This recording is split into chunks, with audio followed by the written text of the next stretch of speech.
Imagine that the answer everyone has been searching for years was hidden in a detail, and it has just been revealed. Discover the recent evidence that could turn the Madeleine McCann case upside down and expose the truth no one expected. Imagine that, for over 15 years, the answer to Madeleine McCann's disappearance was hidden, not in something inaccessible, but in a detail that is now coming to light and has the potential to turn the case upside down. This recent evidence not only challenges what we believed until today, but also sheds new light on what happened that fateful night. The scariest part? It was within everyone's reach from the beginning, and no one saw it. Today, we will unravel this revelation, and you won't believe the impact it could have. Now imagine being the McCann family. For years, the search for the truth has been marked by anguish, frustration, and often silence. Every clue brought hope, but also fear. Fear that the answers might be even darker than the questions. What this recent evidence shows us is that there was a huge failure at the start of the investigation. A failure that may have cost more than time. It may have cost the only real chance to find Madeleine. And what is even more disturbing is that this new evidence exposes something no one expected. A mistake so simple and yet so devastating that it was capable of altering the entire course of the investigation. The impact goes far beyond a human error. It is a window into the system's flaws and the fragility of a search that should have been relentless. But what exactly is this detail? And why was it ignored? You are about to discover something that could completely change the way we view this case. Let's dive deep into this enigma and understand why this recent evidence could be the key to finally unraveling the greatest criminal mystery of recent decades. Over the years, the Madeleine McCann case has been defined by major international investigations, cutting-edge technologies, and millions of euros invested in the search for answers. But what no one imagined was that a simple detail, something seemingly insignificant, could have made all the difference from the start. And the most shocking part? It wasn't a technological error, nor a failure in equipment. It was something that involved human judgment, a decision that, no matter how harmless it seemed, compromised the foundation of the entire investigation. Here is what no one expected. While authorities rushed to investigate obvious leads and coordinate large-scale operations, small details at the disappearance scene were neglected. Things like traces in the room, footprint marks, and even contradictory witness statements were quickly dismissed or underestimated. It seemed that the priority was to show efficiency instead of building a meticulous investigation. For example, one of the biggest criticisms raised by experts is how the disappearance scene was handled. In any case of this magnitude, protecting the place where everything happened is one of the first basic rules. But in Madeleine's case, this rule was ignored. The room where she was last seen was accessed by numerous people, family, friends, neighbors, hotel staff, and even curious onlookers. This contaminated any chance of preserving crucial evidence, such as fingerprints, traces, or signs of movement in the area. The most counterintuitive thing here is that this failure was not caused by a lack of technology or resources, but by human decisions. Decisions that could have been avoided. And it is precisely this that makes this recent evidence the biggest mistake is not what we don't know, but what we choose to ignore. This changes everything because it puts a new perspective on what was truly lost that night and how it shaped the future of the investigation. And now we are left with a question. What was the impact of this error on the investigation? Well, the consequences were more devastating than we can imagine. The contamination of the disappearance scene compromised any chance of understanding what really happened in the first hours. If there was a struggle, if something had been left behind, all of this was lost in the ensuing chaos. Think about the impact of this. Every minute counts in a child disappearance case. The first 24 hours are considered critical because it is in this short period that clues are freshest, memories are clearer, and traces are easier to follow. But in Madeleine's case, those hours were wasted. While everyone rushed to speculate, organize searches, and deal with media pressure, what really mattered, the evidence, was sidelined. And it doesn't stop there. Failures at the beginning of the investigation created a domino effect that spread throughout the entire search for Madeleine. Confusing witness statements were accepted without question, contradictions were not thoroughly investigated, and even important information about possible suspects was poorly documented or lost in the process. All of this adds to the emotional and practical impact of an error that, instead of helping, only increased the mystery. But perhaps the most painful part of all this is realizing that these failures were not just technical errors. They were a reflection of the pressure, the lack of preparation, and perhaps something deeper in the system that was supposed to protect those who needed it most. And now, with this recent evidence, we are forced to reevaluate not only what happened that night, but also how we handle cases that challenge our ability to find the truth. Shortly after Madeleine McCann's disappearance, authorities raced against time to begin the search. But it was at this crucial moment that the first of a series of errors occurred. An error that, at first glance, seemed insignificant, but sealed the fate of the entire investigation, and possibly Madeleine's fate. The first police officers to arrive at the scene should have protected the area like a fortress. But instead, the room where Madeleine was last seen turned into chaos. Friends, resort staff, and even strangers had access to the environment, contaminating evidence that could have revealed what really happened that night. Footprints were overwritten, possible fingerprints were destroyed, and any trace of a solid clue was compromised before it could even be analyzed. Now think for a moment. In a disappearance case like this, every detail matters. Every trace, every speck of dust or fingerprint has the potential to tell a story that can lead to the truth. However, this truth was crushed by desperation and lack of organization. The disappearance scene should have been immediately isolated, but what happened was exactly the opposite, and the impact of this still echoes today, more than 15 years later. Here is what makes everything even more frustrating. The behavior of the local authorities raised doubts from the start, while Madeleine's parents and the friends who were with them pressured for quick answers. The police seemed disconnected and poorly prepared to handle a disappearance case in such a busy tourist area. This moment not only delayed the investigations, but also allowed the media to take over the narrative, adding even more pressure and creating a dangerous distraction for the investigators. But what stands out the most is how these initial moments could have changed the course of the entire investigation. Imagine if the scene had been preserved. Imagine if every clue had been recorded before the confusion took over. Today, the story could be different. However, instead, we are dealing with gaps in the narrative that may never be filled. And here is the twist that connects the present to the past. Recently, new evidence has emerged, something many believed was lost forever. It is not physical evidence, but a piece of the puzzle that points to a greater negligence than we imagined. A failure in communication between local and international authorities ended up sidelining a vital clue. And this leads us to an even more disturbing point. Could other clues have been ignored in the same way? And what does this tell us about how such cases are handled? This new discovery raises more questions than answers. Why wasn't it analyzed before? Who decided to set it aside? And perhaps the most important of all, can something be done now, even with this evidence in hand, to correct? The scene of Madeleine McCann's disappearance should have been treated as the heart of the investigation, a place where every detail, every grain of dust, could be the key to understanding what really happened. But instead, what happened there was the opposite of what an investigation needs. The fatal error began at the very foundation of the police operation, the lack of immediate isolation of the scene. In the hours following the disappearance, the apartment where Madeleine was staying with her family was invaded, not by suspects, but by police officers, journalists, and even curious individuals wanting to understand what was happening. It was as if the place had been opened to the public. Footprints were overwritten, objects were moved, and even the bed sheets where Madeleine slept were touched numerous times.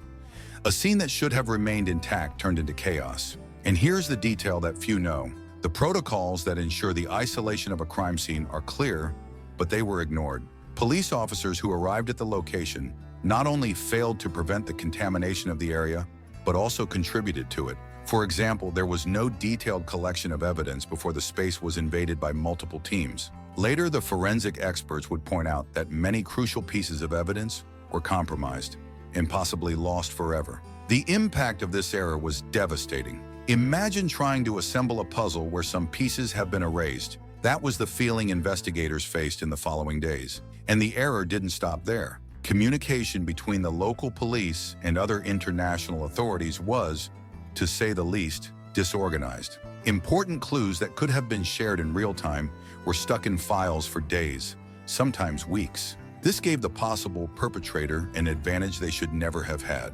time. For example, one of the most criticized details was the delay in activating the international kidnapping alert. This type of measure, which can mobilize teams at airports, borders, and ports, was activated too late when the suspect, if there was one, could have already crossed any geographical boundary. It's important to remember that in disappearance cases, the first hours are crucial. Every minute that passes reduces the chances of finding the victim and increases the complexity of the case. And meanwhile, another glaring failure began to take shape: the lack of a clear line of investigation. The Portuguese police split efforts between the theory that Madeleine had left the apartment alone and the possibility of a kidnapping, but did not focus decisively on either hypothesis. This indecision created gaps that would later become impossible to fill. Promising clues were ignored in favor of vague theories, and, in the end, the truth was lost amidst the chaos. Now, more than a decade later, a revelation emerges that reignites discussions about the initial conduct of the authorities. According to recently obtained documents, a possible clue that was never properly investigated was discovered. An object found in the apartment, which could contain important DNA, was ignored because the area had already been contaminated. This revelation is so disturbing because it shows that even within the fatal error, there were opportunities to correct the course, but they were neglected. The object in question, a piece of children's clothing that could have revealed DNA traces, was handled before being cataloged, and more. When it was finally analyzed, the results were inconclusive, precisely because of the contamination. This failure not only compromised the credibility of the investigation, but also left an anguishing question: what else was lost? This new evidence not only brings to light the impact of an error, it also puts immense pressure on authorities to review the case. The international community, including former investigators and forensic experts, is calling for this detail to be reanalyzed in light of modern technologies. But is this enough to correct an error that should never have happened? It is impossible not to reflect on the impact these errors had, not only on the Madeleine case, but also on how the public views the institutions responsible for protecting us. Every failure, every wasted minute, was a step in the opposite direction of the truth. And the most disturbing part? The feeling that these failures could have been avoided if the protocol had been strictly followed.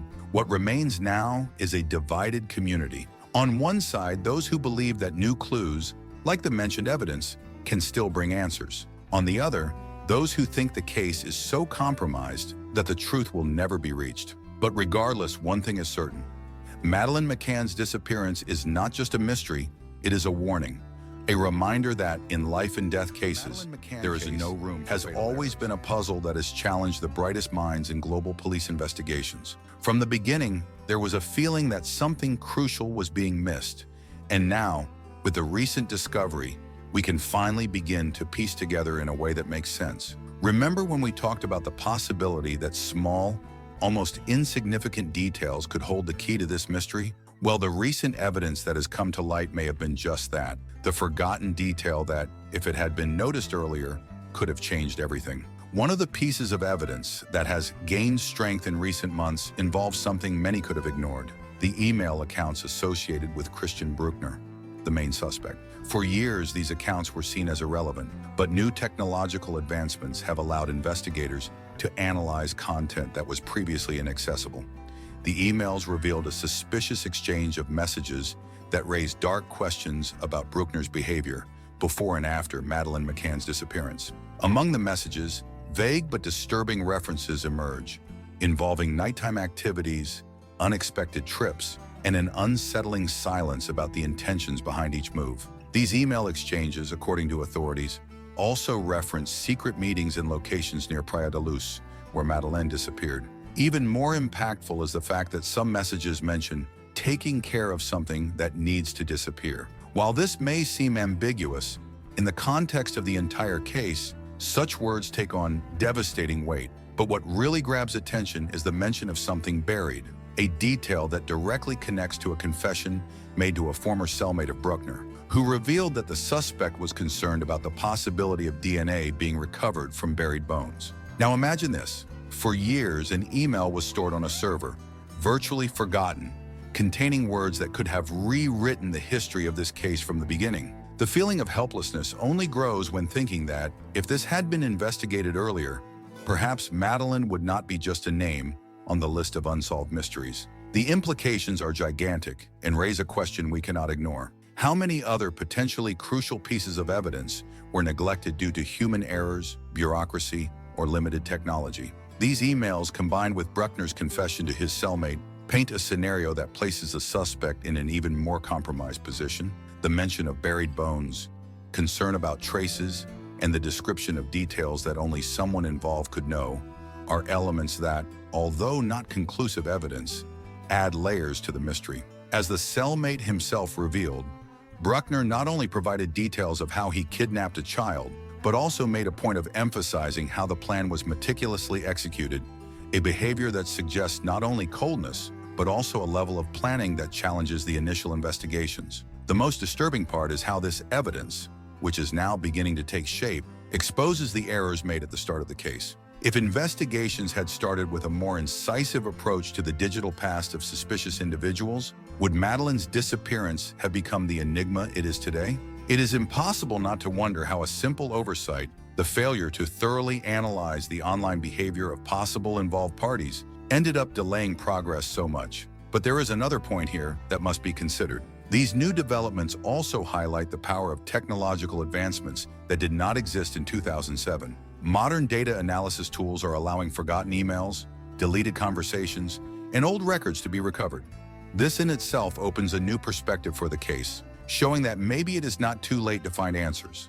The question is there now enough will to follow these clues to the end? Another intriguing detail in the new developments is how they reveal the fragility of the justice system in the face of highly complex cases. Christian Bruckner was investigated several times for crimes prior to Madeleine McCann's disappearance, but none of these investigations seem to have the necessary care to connect dots that now seem obvious. The message exchanges that are now being carefully analyzed show that there were patterns in his behavior, a behavior that could have raised suspicions long before he became the main name linked to the case. These discoveries not only place Bruckner under even more intense scrutiny, but also question the ability of investigation systems around the world to handle such intricate mysteries. Are we prepared to ensure that nothing is left aside in future situations? Or will we continue to depend on luck, late confessions, and technological advancements? The Madeleine McCann case is at a turning point. With the latest information, what once seemed like an endless story is beginning to take clearer, but at the same time, more disturbing shapes. The connection between the emails, the confession, and the location of the disappearance creates a line of reasoning that, even without conclusive evidence, leads us to believe that the fatal error made in 2007 may have been the act of underestimating the complexity of the disappearance and the need to act more broadly, with eyes attentive to seemingly insignificant details. This recent evidence may not be enough to close the case, but it brings a new sense of urgency. The remaining questions are many. Will the investigators finally be able to turn these clues into solid evidence? Or will these discoveries end up being just another frustrating chapter in one of the greatest mysteries of recent times? Meanwhile, public frustration only increases, as does the shadow of doubt that looms over everything that happened that fateful night in 2007. The Madeleine McCann case continues to be an open wound, but this new evidence casts a disturbing light on everything that was neglected. In my opinion, the fatal error was underestimating the potential of details, like these emails and testimonies, which could have guided the investigation to a resolution much earlier. I can't help but think, could all of this have been avoided if every piece had been connected from the beginning? Now we are facing a crucial moment. Will these discoveries finally pave the way for real answers, or will they just be more pieces that don't fit? I believe we are closer to the truth than ever, but that requires the current investigation to be conducted with the urgency and precision that was lacking in the past. If you've made it this far, comment. I am a guardian of the truth, so I know you followed every detail. And tell us in the comments, do you believe this case can still be solved? Don't forget to subscribe to the channel and activate notifications. We are just beginning to untangle the knots of this mystery. And if you want to dive even deeper into another major twist in the case, click now on the next video. I guarantee you won't be able to stop watching.